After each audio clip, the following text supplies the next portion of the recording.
What's up, Bears fans? Adam Hoge and Nicholas Moreano outside Halas Hall after the first open OTA practice of the 2023 offseason for the Chicago Bears.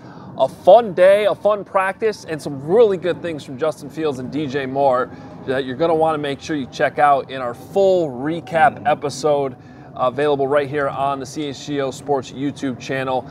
Full hour-long recap that we'll have a little bit later on.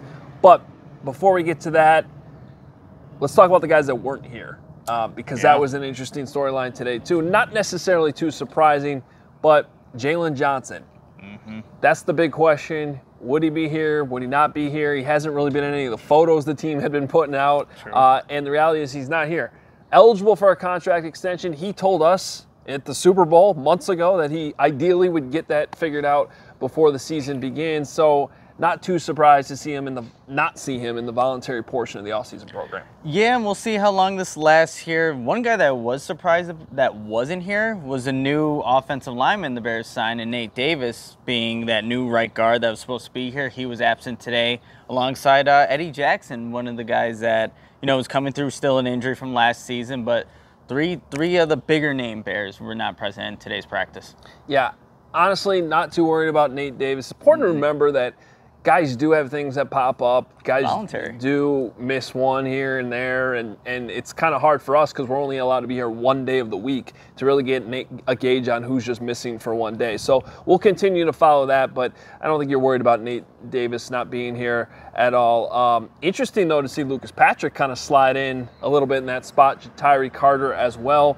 So we'll continue to watch that offensive line shuffling. Meanwhile, Eddie Jackson, Matt Eberflus did say that he's still recovering from an injury, too. And Darnell Mooney, who we do know has been in the building because we've seen him in some TikTok videos and in some pictures, he wasn't out there today either. So really, it seems like the one not even necessarily be worried about, but one that we'll certainly follow is Jaylon Johnson. Of course, last year with Roquan Smith, that started to build throughout the offseason, and then all of a sudden he wasn't practicing in training camp, and we know how that ended. He's now on the Baltimore Ravens, so it's worth watching. Yeah, and we just got finished listening to Matt Eberflus and Justin Fields talk, and when Matt Eberflus was asked, could this blossom to be something bigger that Jaylon Johnson's not here, he was pretty definitive in saying, I don't think that's going to be the case.